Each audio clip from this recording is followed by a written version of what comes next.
From cold-blooded vigilantes to misunderstood monsters, anti-heroes walk the razor's edge between heroism and villainy. By definition, an anti-hero lacks the qualities typically found in heroes. They use an ambiguous moral code to justify their actions as good, even if they use questionable methods that others see as unacceptable. They kill, torture, and break every rule in the hero handbook, yet we can't help but root for them. Here are the 13 anti-heroes who do terrible things for the right reasons. The Punisher. The Punisher first appeared in The Amazing Spider-Man number 129. Francis Frank Castle was an Italian-American U.S. Marine who served on many tours. He took part in the Seonkong War in Vietnam. After witnessing the death of his wife and children at the hands of a mafia hit, he set out on a path for revenge. His trauma and anger of losing his loved ones motivate him to keep moving forward, even if he knows he will never see them again. He takes out that same anger on criminals, making him one of the most ruthless characters in Marvel Comics. He is the closest thing we can get to someone like Butcher from The Boys. What makes him the definition of an anti-hero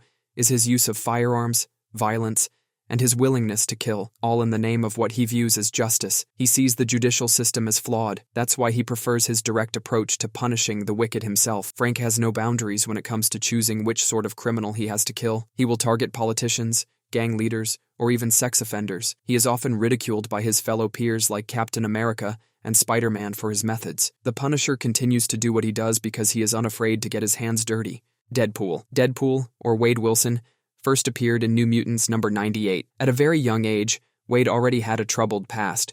He had complicated memories about his childhood, like his parents being abusive. In another story, Wade said he left his family to lessen their financial struggles, only to later find out that both of his parents are living peacefully in Canada. Although Wade did not recognize either of them, he later joined the army, but was kicked out for not following orders. He also chose to leave his girlfriend, Vanessa. This was after learning about his cancerous tumors. He eventually finds his way to Department K as a test subject for the Weapon X program, the same program that gave Wolverine his adamantium claws.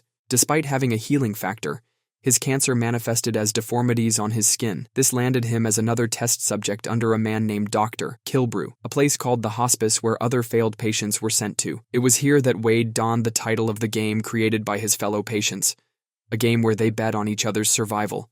A Deadpool. Deadpool is unempathetic when using violence during his missions.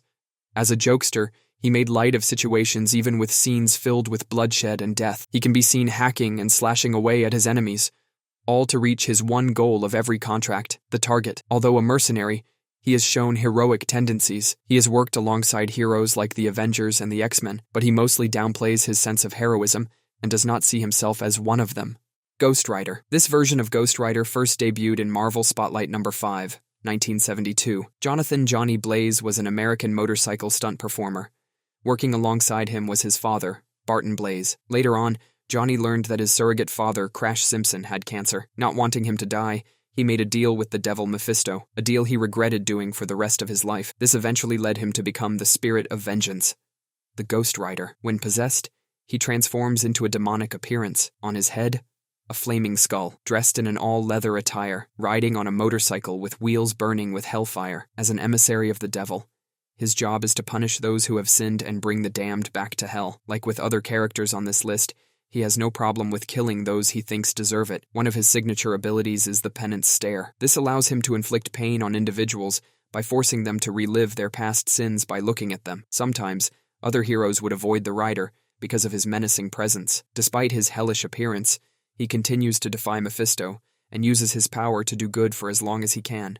Venom. Eddie Brock as the Venom first appeared in The Amazing Spider-Man number 300, 1988. As a reporter, he worked at the Daily Globe. His biggest exclusive was featuring a serial killer named Sin Eater. Eddie later revealed to the police the details, not knowing his contact was merely a fake. That very same day, Spider-Man caught the real suspect. It was revealed that the person Eddie interviewed was the suspect's delusional neighbor. This caused Eddie to be a laughingstock amongst his co-workers. His refusal to accept responsibility for his mistakes made his wife Anne leave him. Eddie fell into depression and even attempted suicide. As a devout Catholic, Eddie asked for forgiveness by visiting Our Lady of Saints Church. It was there he encountered the symbiote, which recently bonded with Spider-Man. Together, they created the entity now known as Venom. In more recent stories, Venom is considered an anti-hero because of his change of heart. He now uses his powers to help the innocent. At one point in his life, he was devoted to helping an underground city of homeless people. Things even took a drastic turn when Eddie developed cancer. It took a long time before Venom was able to change his villainous ways. Still, even with noble intentions, the symbiote has to feed on others to survive, and what better way to do that than to feed on criminals? Moon Knight. Moon Knight first appeared in Werewolf by Night number 32. Before becoming the vigilante, Mark Spector was a former U.S. Marine. He later worked as a mercenary. Mark's traumatic childhood made him develop a dissociative identity disorder. His alters are Stephen Grant and Jake Lockley. On one faithful evening, during a mission in Egypt, he was betrayed by his superiors and was left to perish. At death's door, he was given a chance to live once again by the Egyptian moon god, Khonshu. As his high priest, Moon Knight enacted his justice and protected travelers in the night. Due to Moon Knight's unpredictable nature, his violent tendencies can instantly show.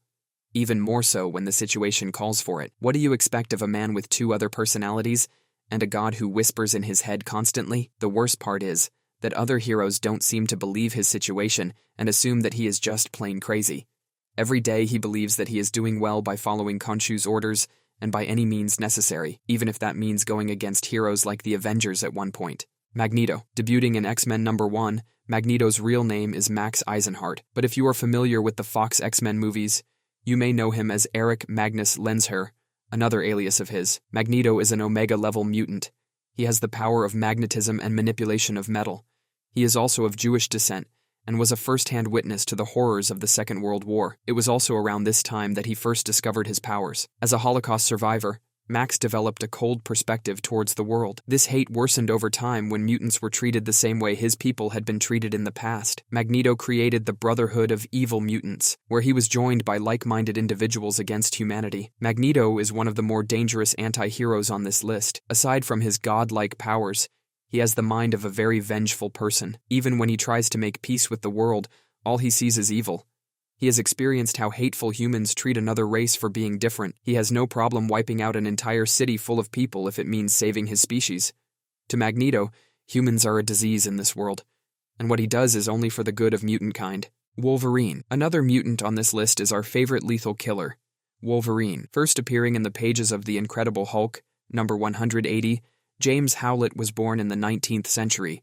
He was forced to leave his family because of the bestial manifestation of his powers. Wolverine is known for his healing factor, enhanced senses, and sharp claws. Later down the line, he took the name of Logan and lived a life full of blood and betrayal. If that wasn't bad enough, he became a test subject for the Weapon X program. The experiments coated his skeleton with adamantium, the moment that gave him his iconic metal claws. This was a dark moment for Logan, as this was when he lost his memories and became a living weapon for the government. He was rescued by Mac and Heather Hudson, members of Alpha Flight.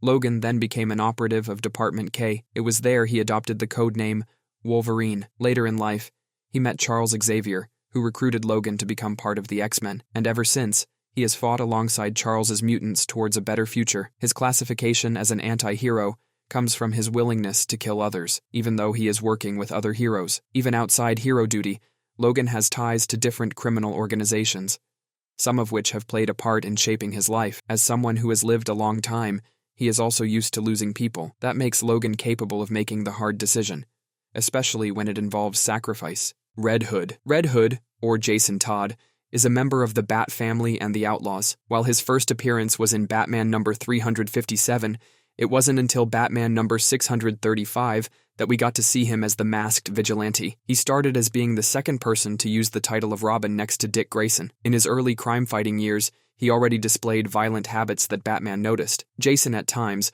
overextends himself by going too far. He ended up in situations where he was in over his head because of his rebellious nature. This led to the Joker kidnapping Jason and torturing and killing him, one of DC Comics' darkest moments. After the resurrection, he takes on the mantle of Red Hood to exact his revenge on not only the Joker, but also Batman. As a vigilante, he preferred to use guns, one of the only things Batman despises. He uses them as a symbol of departure from Batman's strict no-killing policy. When taking down bad guys, he wasn't a big fan of showing mercy.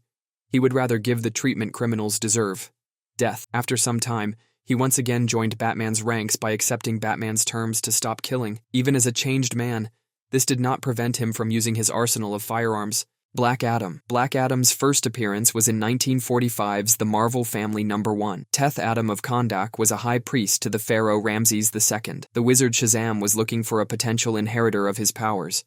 He sought out Teth Adam, as he was impressed with his fairness and decency. When Blaze, the daughter of the wizard, found out about this, she sought out the Egyptian god Set and struck a deal. When Teth Adam spoke the name Shazam, he did not earn the powers of the wizard. Instead, he gained the powers of 6 Egyptian gods. While Black Adam may seem noble on paper, he is loyal only to his country of Kahndaq. He commits acts that are only beneficial to the good of his homeland and nothing else. In some stories where he sides with Lex Luthor or the Justice League, he only does so when Kahndaq is involved. When it comes down to what's important, Black Adam sees the rest of the world as insignificant, but when it comes to other powered individuals such as him, he maintains a level of respect, especially to those who can fight him head-on. Harley Quinn. Unlike the other characters, Harley Quinn first appeared in an episode of Batman, the animated series called Joker's Favor. Harleen Quinzel started as a psychiatrist for Arkham Asylum.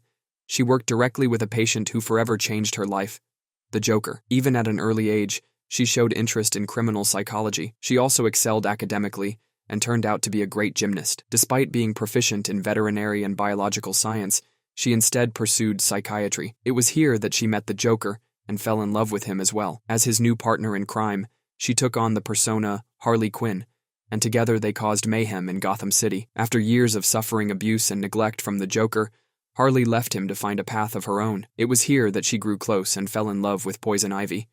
They built a steady and healthy relationship. This helped her reflect on past mistakes. What makes Harley an anti-hero is her drive to do good only for the people she cares about. With Joker, she helped him do bad things.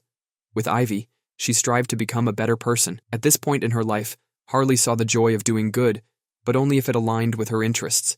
Like protecting Ivy and her friends, she does not see herself as a hero, and is annoyed when others call her that. She still even prefers to commit crimes from time to time. Azrael. Jean-Paul Valley first appeared in Azrael, Batman, Sword of Azrael #1, 1992. He was a part of a group called the Order of Saint-Dumas. It was a secret society made by the Templar Dumas. This group stole from villages and even found the secret treasure of King Solomon. They used their wealth to create advanced technology to help further their goal. Azrael was the name of the appointed guardian, created by the Order to protect its riches. This title was passed on to different generations in Jean-Paul's bloodline. Jean-Paul was a victim of the Order's manipulation. From birth, he was genetically made to obey their rules. He believed his actions were for the greater good, despite being blind to the truth. As Azrael, he was conditioned to act as the biblical angel of vengeance. Whatever his order tells him to do, he will do so loyally. When crossing paths with Batman, Jean-Paul saw the error of his ways. He pledged to fight crime alongside the Caped Crusader. This inspired him to overcome the Order's control and find a way to use his training to do good. Despite Azrael deciding to walk on a righteous path, his brainwashed self kicks in from time to time. In this state, he becomes more violent and vicious when handling criminals. This was clear when he also took on the mantle of Batman during the events of Batman Nightfall. Even so, Bruce Wayne still trusts Jean-Paul to do the right thing. Rorschach. As a character from the hit novel Watchmen, Rorschach already appears in issue #1. He can be summarized as a dark and misunderstood character. In his younger years, Walter Kovacs was brought up from a rough childhood. He is the son of a prostitute who abused him constantly. Not much is known about his father, only that he liked President Truman and is named Charlie. As he grew older, he was employed as a garment worker for women's clothing. It was here that Kovacs discovered a new kind of fabric made by Dr. Manhattan. This fabric had 2 viscous liquids, one black and one white. Between 2 layers of latex that shifted in response to heat and pressure, they would form symmetrical patterns like a Rorschach inkblot test, a fabric that he would use to create his mask. After witnessing the death of a woman named Kitty Genovese, he vowed to avenge the victims of crimes. This set him on a path to meet other characters like Night Owl and the rest of the Watchmen. During an investigation of a missing child, he was shocked to find out the truth. The girl's remains were fed to the kidnapper's dogs to hide the evidence.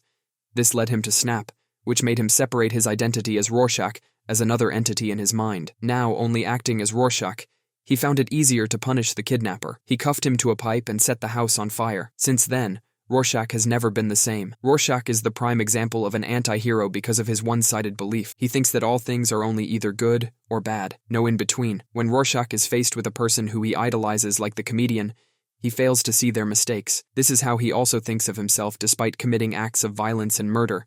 John Constantine. John Constantine is one of the most famous magic users in the DC universe. Born in Liverpool, England, John is an antisocial and grim character. His first appearance was in Swamp Thing number 37, 1985. He has worked alongside people like Morpheus and Superman.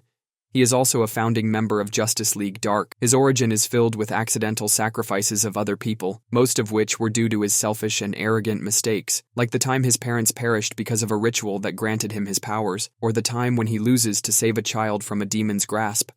One of John's greatest failures. These are the scars he always takes with him wherever he goes. Because of this, John is the person you want during a crisis that involves magic. He is not afraid to use the most dangerous spells and sneakiest tricks up his sleeve. He is even known for making deals with a lot of gods, demons, and other entities. This is to either get himself out of a pickle or to prolong his life. Constantine is an anti-hero in the sense that he commits heroic acts to atone for the mistakes he made in the past. He is the type of person to blame himself and take the pain of others if it means he will be forgiven. He also pushes people away, as he believes that people who are too close to him only get hurt. That alone, we can see where John's heroism stems from. Because of his upbringing, he is also used to death, so when the situation calls for it, and he has to lose people for the sake of the many, he would do so. He is one of the only few who can make that choice. Only he can look into the void and smile back. Amanda Waller. Last on our list is the infamous Amanda Waller. Her first ever appearance was in Legends number 1. Amanda Waller's stone-cold approach was born out of a tough life raising her family. She went through the deaths of her son, daughter, and her husband. Waller took it upon herself to take matters into her own hands. She became bitter after having experienced firsthand the unfairness of the justice system, while being open toward masked vigilantes like Batman. It became her lifelong mission to rid the world of these superheroes, and to ensure fairness within the US government. What makes Waller a terrifying anti-hero on this list is her use of calculated tactics. One of her main goals is to get rid of powered individuals. She is famously known for creating Task Force X, aka the Suicide Squad, a group composed of DC villains and anti-heroes like Harley Quinn and Deadshot, making them comply by having bombs implanted at the back of their heads. This Black Ops unit was created to deal with rogue metahumans, or to cover up America's mistakes. She was also able to depower one of the strongest groups in existence, the Justice League, an event that shook the team for quite a while. All in all, Waller believes she acts according to America's best interests, even if it means working with the Justice League on certain occasions, or simply sending criminals to their doom. Anti-heroes can often be misunderstood as villain protagonists. The term anti-hero can be difficult to define, but we can all agree that we, the audience, label an anti-hero as such. Their actions depend on our sympathy towards their goal or moral code. This helps us determine whether we should approve of their actions. Which one is your favorite? Let me know in the comment section. And don't forget to subscribe.